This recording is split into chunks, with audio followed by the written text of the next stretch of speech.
udah mulai mau apa ya?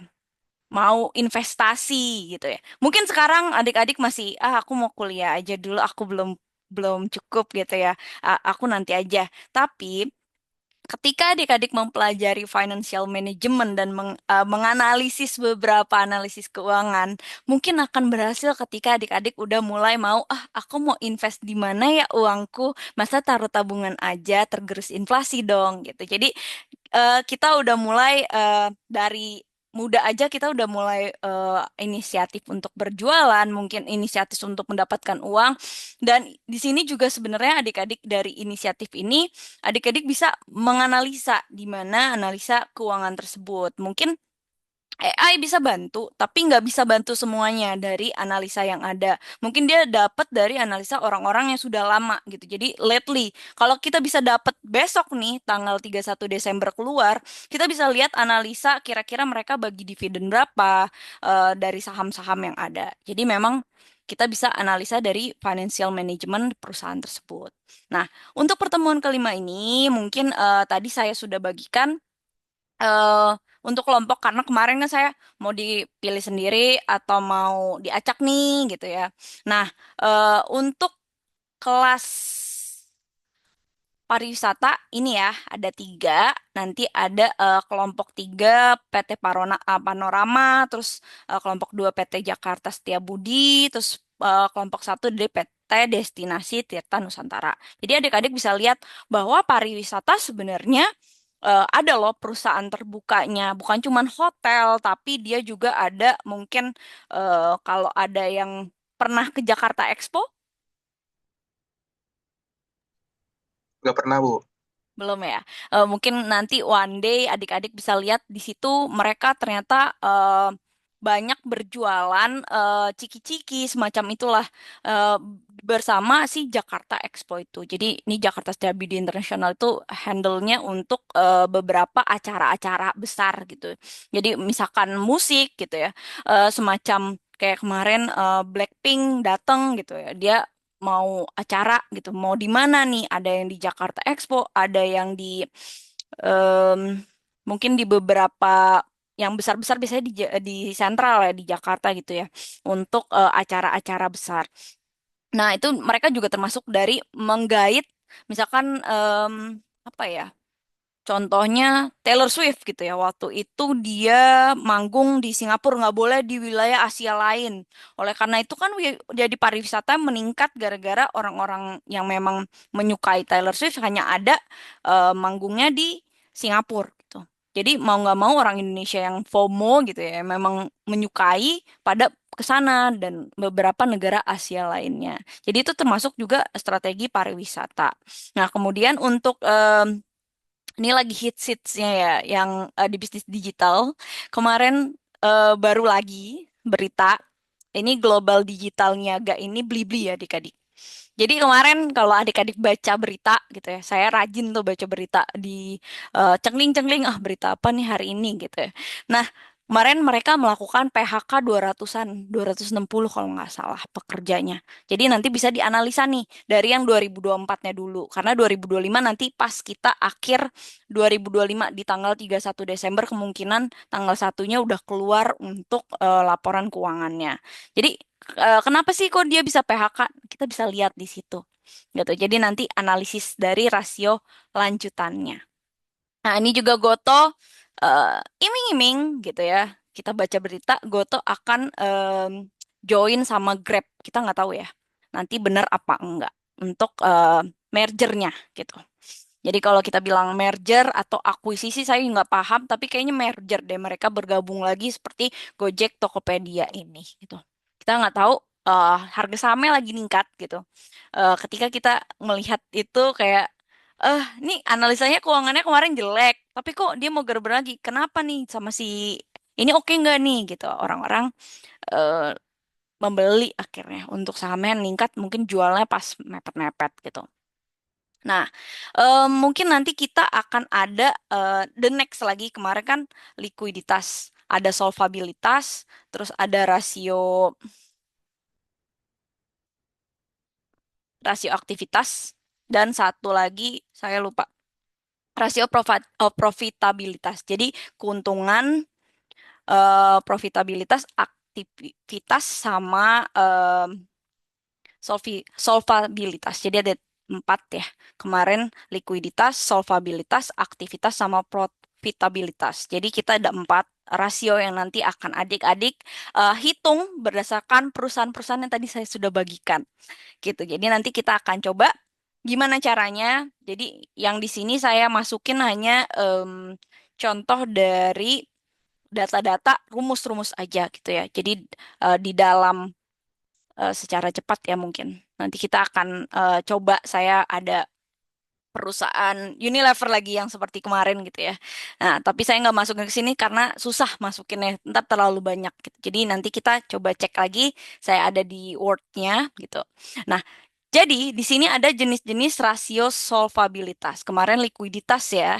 Ada empat juga tuh cara perhitungannya. Di solvabilitas ini ada debt to asset ratio, debt to equity ratio, long term debt to equity ratio, tangible assets debt coverage, sama current liabilities to net worth, sama time interest earned, sama fixed charge coverage. Apa sih tuh gitu ya?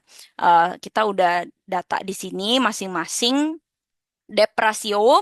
Caranya rumusnya total utang dibagi total aktiva. Kemarin mungkin saya udah bilang ya, jadi di bahasa keuangan itu banyak. Utang itu bisa di liabilitas, bisa memang juga utang. Utang juga bagi jangka panjang, jangka pendek. Kalau total mungkin seluruhnya likuiditas gitu ya. Nah, kita bisa cek. Ini saya selesain satu-satu dulu aja ya. Nanti kita kasih tahu contohnya. Jadi ini saya contohin, saya ceritain dulu, nanti kita contohin satu persatu satu rasionya. Oke, debt aset rasio yang tadi ya, total utang dibagi total aktiva. Kenapa kita tulis, kita hitung gitu ya? Karena kita bisa lihat semakin besar nilai rasio, semakin tidak baik kondisi perusahaannya. Jadi semakin besar nilai debt rasionya ini, gitu, utangnya dia lebih besar daripada aktiva atau asetnya dia. Jadi itu semakin perusahaan itu tidak baik, adik-adik. Nah, kemudian debt to equity ratio, di mana kita bisa hitung datanya itu pakai total utang dibagi ekuitas. Ekuitas terus di belakangnya liabilitas. Jadi ada misalkan di laporan keuangan itu ada aset, ada liabilitas, sama ekuitas. Nanti kita akan lihat ya. Jadi nanti kenapa dihitung? Karena ini menunjukkan kemampuan perusahaan untuk memenuhi kewajibannya. Jadi ketika dia punya hutang, dia punya ekuitas. Ekuitas itu aset yang dikurangin utang, adik-adik. Jadi nanti kita bisa lihat hasilnya dari total utangnya itu berapa. Jadi debt to equity rasionya kira-kira perusahaan ini bisa jamin nggak kalau misalkan dia kenapa-napa nih untuk bayar utangnya. Nah, kemudian untuk long term debt to equity ratio, ini rumusnya total utang jangka panjang tadi ya. Kalau tadi kan total utang secara seluruh gitu ya. Nah, dibagi ekuitas. Jadi, ya kita bilang LTDR deh, LTDR. LTDR berapa? Total utang jangka panjang dibagi ekuitas. Nah, kalau nilai rasionya besar, perusahaan memiliki utang jangka panjang yang besar. Jadi kita bisa lihat kalau rasionya besar berarti utangnya dia besar juga nih. Ada risiko untuk kredit macet atau mereka misalkan berhutang, mereka nggak bisa bayar. Biasanya untuk analisis di bank gitu ya. Nah, kemudian ada tangible asset debt coverage. Jadi di sini rumusnya itu aset tetap berwujud dibagi total utang jangka panjang. Tadi kan kita misalkan udah searching total utang jangka panjang atau liabilitas jangka panjangnya. Nah, dibagi ini aset tetap berwujud. Nanti ada aset tetapnya di bagian aktiva atau aset. Jadi nanti kita lihat ya untuk perhitungan. Mungkin kalau sekarang, mana nih gitu ya. Nanti saya cek contohnya. Nah, rasio ini menggambarkan seberapa besar utang jangka panjang dijamin dengan aset tetap. Jadi aset tetap, misalkan adik-adik mau berhutang sama bank kalau nggak ada misalkan BPKB, mobil, atau surat tanah, SHM gitu ya. Itu nggak bisa kita minjem ke bank tiba cukup-cukup minjem dong. Nggak punya jaminan gitu. Jadi biasanya kalau untuk hutang kita ada jaminannya apa gitu. Nah, kemudian ada current liabilities to net worth. Jadi di mana CLNT ini sama dengan utang lancar dibagi ekuitas. Utang lancar biasanya utang jangka pendek ya. Kita bisa nanti cek lagi. Nah, di sini rasio ini mengukur kemampuan perusahaan dalam memenuhi kewajiban lancar dengan melihat modal sendiri perusahaan. Jadi dilihat nih dari modal kita punya itu kewajiban untuk utangnya lancar nggak nih? Kalau misalkan nggak lancar kan dia kalau misalnya besar berarti nggak sehat nih kinerja keuangan dari perusahaan ini. Nanti bisa adik-adik coba ya. Kelompoknya bisa, oh ini kayak gini, oh ini, wah kalau kayak gini kita bisa nih masuk perusahaan ini karena bagus. Terus bisa juga perusahaan ini bagus buat diinvestasi karena kedepannya untung terus gitu. Kita bisa cek itu. Eh, Time interest earned. Dari sini ada tier, ya kita bilang, tiernya berapa nih, gitu, rasionya berapa? Biasanya laba sebelum bunga dan pajak dibagi beban bunga. Biasanya ini ada di laporan rugi laba, gitu, adik-adik.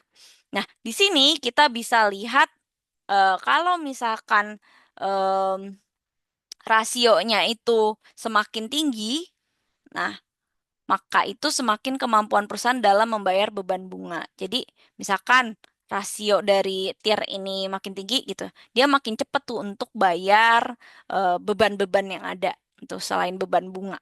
Tuh. Jadi ada kita pinjaman gitu kan kita harus bayar bunga-bunga bank gitu ya. Nah, itu ada pembayarannya. Apakah dia mampu apa enggak? Kemudian ada fixed charge coverage. Jadi coverage kan kita menghandle semuanya gitu ya. Nah, ini rumusnya ada EBIT. EBIT itu ada earning before interest and tax. Jadi sebelum pendapatan, sebelum bunga dan pajak. EBIT itu. Tambah beban sewa, dibagi beban bunga, tambah beban sewa. Nanti kita coba lihat ya data dari keuangan tersebut. Nah, kalau misalkan FCC ini semakin tinggi rasionya, maka semakin baik kemampuan perusahaan dalam membayar beban bunga dan sewa. Jadi ada sewa juga kan. Kita nggak semuanya perusahaan punya aset yang besar. Biasanya sewa kantor gitu. Seperti itu. Oke, kita coba contohkan dulu.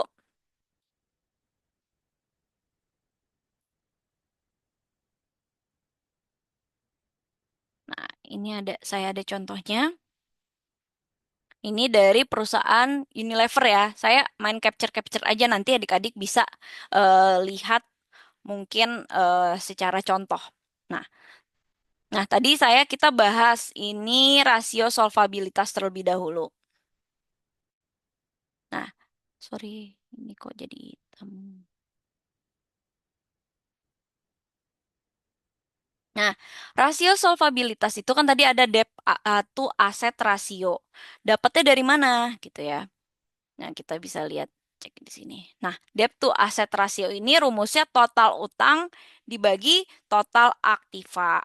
Nah, kita bisa lihat laporan keuangannya. Sini, kelihatan nggak? Kecil nggak?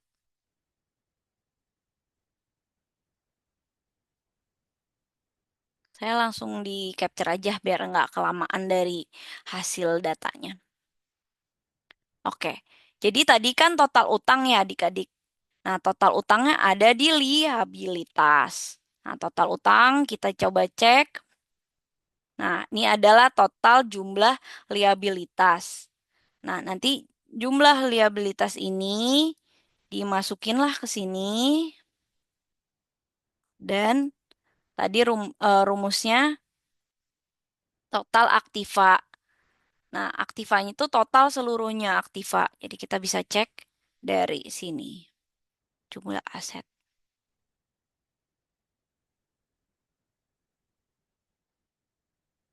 Nah, dibagi hasilnya, terus kemudian dikali 100% lah, biar persentase ya. 86,6%. Yang berarti semakin besar rasio ini, semakin tidak baik kondisi perusahaannya. Nah, ini udah sampai 86, hampir 100 ya. Kemungkinan sedang tidak baik-baik saja. Oleh karena itu kemarin dia, si Unilever di tahun 2025-nya, kan ini 2024 ya, mem-PHK 360 karyawannya. Itu alasannya dari kondisi perusahaan yang memang mulai tidak baik-baik saja. Dari yang kita analisa. Di sini untuk debt ratio dapat dipahami.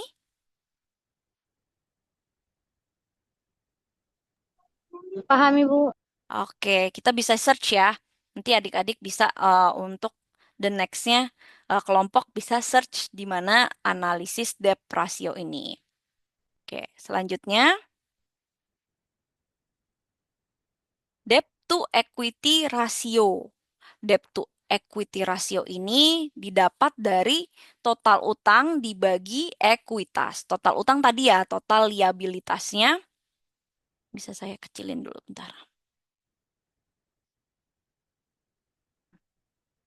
Oke, bisa nggak ya?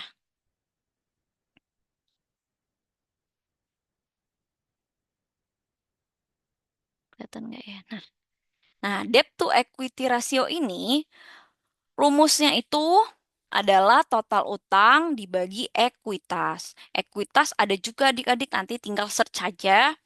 Ya, kalau itu gampangnya Ctrl F ya. Nah, ini adalah jumlah ekuitasnya. Oh, tadi kan jumlah untuk utang kita udah tahu ya, di jumlah liabilitasnya. Kita tinggal masukkan. Untuk ekuitasnya, jumlahnya kita bisa cek di sini ya. Adalah jumlahnya 2.149. Nah, di sini. Jadi tinggal dibagi hasilnya 6,465 dikali 100 lah ya, sama dengan persentase. Kemudian 60 debt to equity rasionya 646,5%. Wah, gede banget nih ya. Jadi perusahaan ini baik memiliki jumlah modal yang lebih besar daripada hutangnya. Jadi yang baik memiliki jumlah modal yang lebih besar daripada hutang yang dimiliki. Jadi kalau kita lihat di sini jumlah modalnya dia untuk ekuitas itu hanya 2 juta, anggapnya 2.149 ya. Padahal ini sebenarnya ada nolnya banyak adik-adik. Ada 6 kalau nggak salah. Ini by juta kalau nggak salah.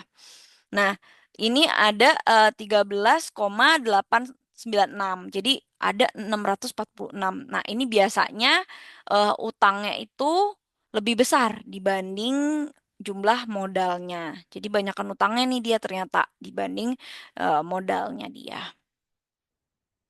Oke.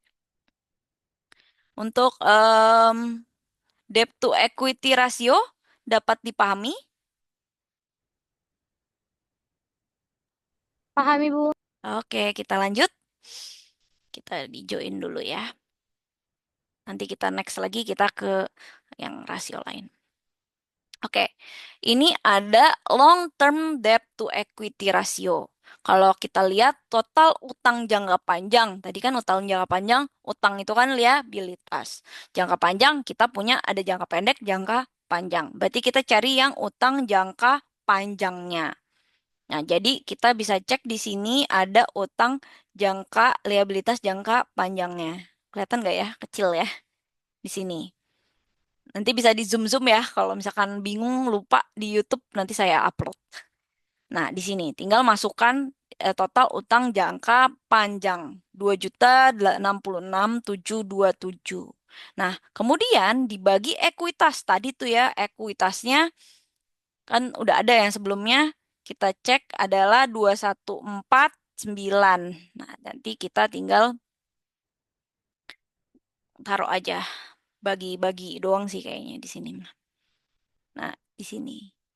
Nah, totalnya adalah 0,961 atau 96,1%. Yang berarti dari LTDR ini ya, long term debt to equity ratio, yang berarti nilai rasio yang besar menunjukkan bahwa perusahaan memiliki utang jangka panjang yang besar. Jadi utang jangka panjangnya besar juga nih ternyata. Oleh karena itu mesti hati-hati ketika adik-adik melihat oh long term debt to equity rasionya besar, berarti dia punya utang juga jangka panjangnya yang besar juga. Jadi ketika adik-adik mau investasi harus hati-hati. Oke. Di sini dapat dipahami untuk long term debt to equity rasionya. Jadi Paham Ibu. oke, kita masuk Paham lanjut. Ibu. Oke, kita lanjut di tangible asset debt. Ini debtnya pakai T nih. Oke. Oke, tangible assets debt coverage, di mana kita bisa nggak sih perusahaan ini memiliki utang baru nantinya kalau kita lihat rasionya. Tangible ini yang memang berwujud adik-adik. Jadi intangible ada yang tidak berwujud. Kalau misalkan kita ngomong hantu gitu ya, oh intangible tuh dia nggak kelihatan gitu. Nah ini tangible yang kita bisa lihat yang berwujud. Nah, rumus dari TA tangible asset debt coverage ini atau ADC aja lah kita singkat ya. Aset tetap berwujud, tetap dan berwujud. Nah, kita bisa cek di sini. Ada namanya aset tetap dan dia memang berwujud gitu ya. Nah, ada ini kan tak berwujud goodwill gitu ya. Kita ini nggak berwujud nih. Nah, kita masukkan yang tetap yang ini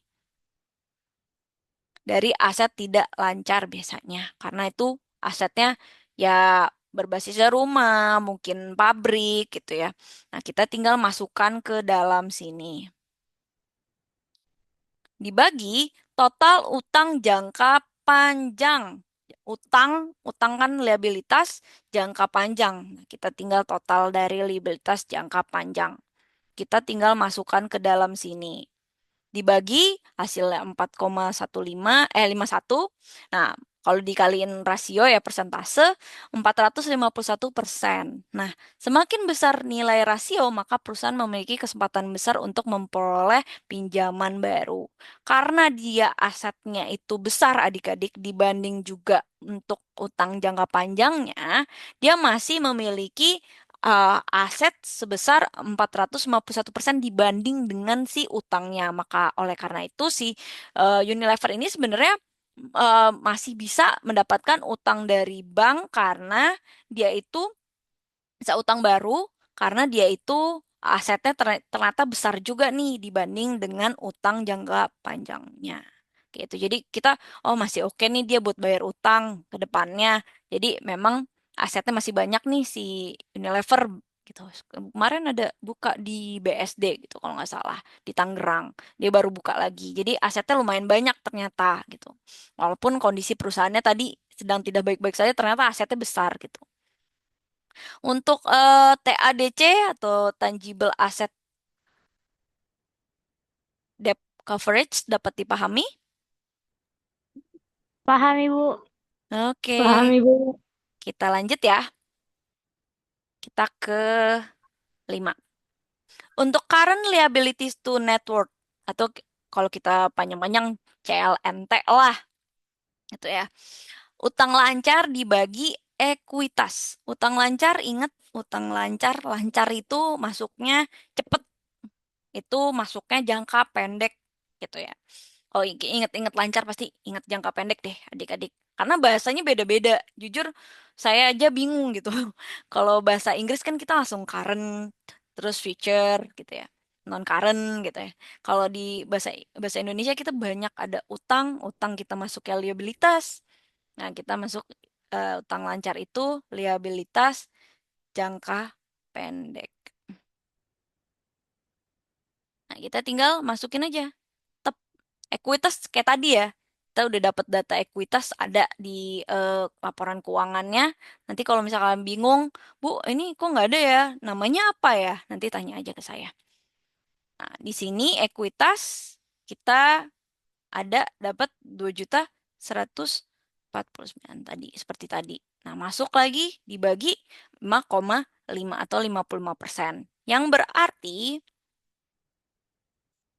si current liabilities to net worth ini semakin besar rasionya, maka semakin tidak sehat kinerja keuangan perusahaannya. Ya, yang tadi saya bilang sebenarnya ini 50-50, dia masih oke perusahaannya, tapi sebenarnya udah agak bergejolak nih dari keuangan yang kinerja perusahaannya ini. Jadi mulai tidak sehat gitu ya. Kalau kita lihat udah lebih dari 50% gitu. Untuk current liability to net worth dapat dipahami? Paham Ibu. Lanjut. Nah, ini agak tricky ya. Kita dapatnya sebenarnya laba sebelum bunga dan pajak itu times interest earned gitu ya, di mana beban bunganya itu di mana gitu ya. Ini ada beban bunga. Saya cari dulu beban bunganya di mana. Nah, kita bisa dapat dari pinjaman bank, adik-adik. Mungkin bisa search nanti bunga. Nah, ini ada tingkat bunga interestnya. Oh, saya zoom dulu. Jadi ntar ngobok-ngobok laporan keuangan aja adik-adik kontrol kontrol F gitu ya. Nah, itu biasanya saya kontrol F cari beban bunga langsung dapet gitu. Nah, ini ada tingkat bunganya. Nah, ini adalah saldo untuk pinjaman si em, PT Unilevernya. Jadi nanti bisa lihat di pinjaman bank. Biasanya ada di laporannya. Nah, dari sini kita kan udah dapet tuh ya 5,37%. Ini bunganya 5,99, 6,10 di 150. Nah, kita masukin ke dalam sorry, saya kecilin dulu.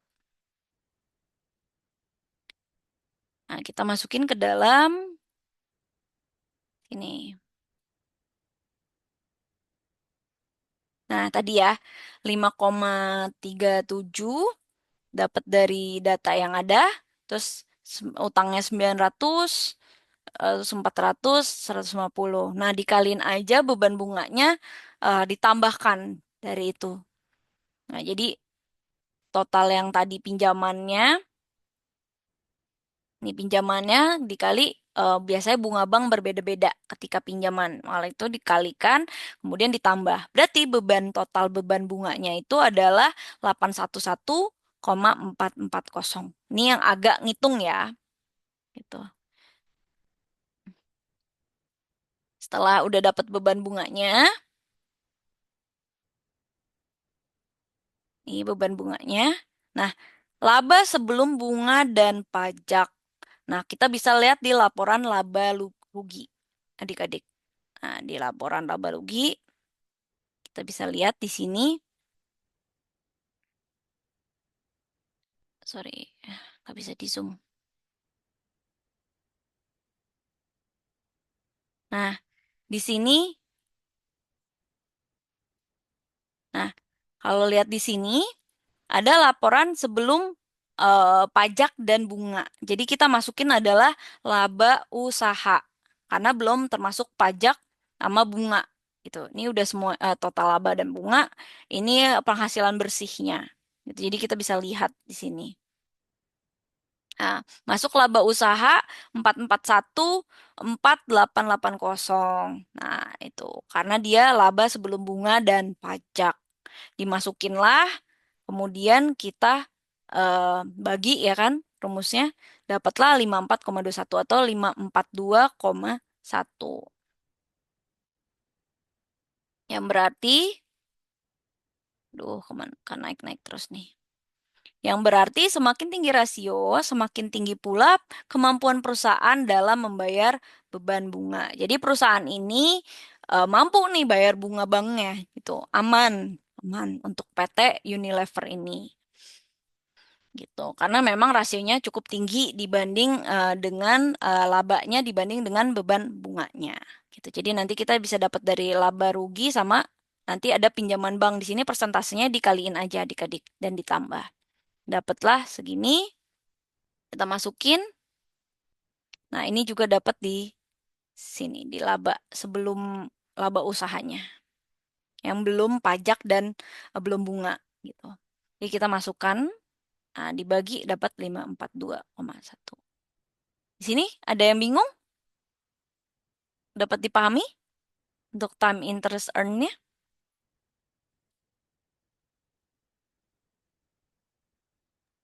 Paham, Ibu. Oke, jadi ini pinjaman bank, dapat ya, dikalikan aja persentasenya bunga per tahun dibagi ini. Jadi dia bisa untuk menyicil beban bunganya.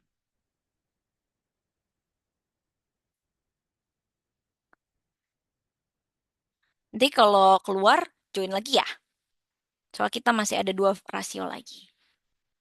Oke, kita masuk ke Fixed Charge Coverage atau FCC.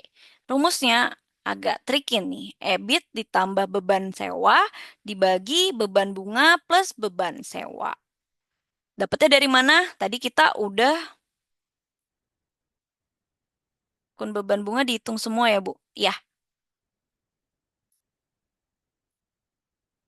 Nah, jadi fixed charge coverage ini FCC sama dengan EBIT tambah beban sewa dibagi beban bunga tambah beban sewa. Tadi kan beban bunga kita udah dapat dari yang sebelumnya ya. Dari perhitungan yang tadi beban bunganya Tara, udah dapat 8144. Jadi kita tinggal masukin aja ke yang si fixed charge coverage-nya. Nah, kemudian beban sewa kita bisa lihat dari beban sewa jangka pendek ditambah jangka panjang. Saya belum copy ya di sini. Nah, ini dapat dari sebentar. Nah,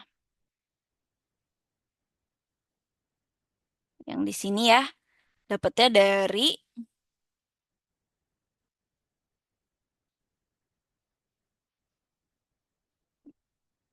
beban. Nih, beban sebentar kita coba lihat dulu. Nih, ada liabilitas sewa untuk jangka panjang. Kelihatan nggak sih? Oke, kelihatan nggak ya? Dua ini. Takutnya nggak kelihatan. Kelihatan ya? Ini saya belah dua Windows-nya.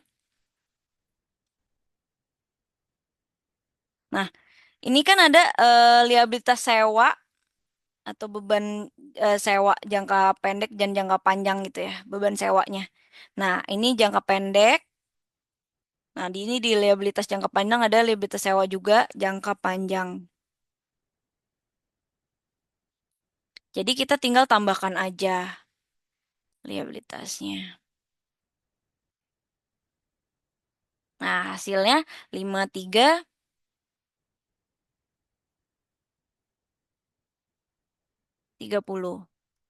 Nah, untuk laba EBIT itu adalah laba sebelum bunga dan pajak. Nah, karena laba sebelum bunga dan pajak, jadi tadi kita ke laba. Nah, nih laba. Sorry, sorry.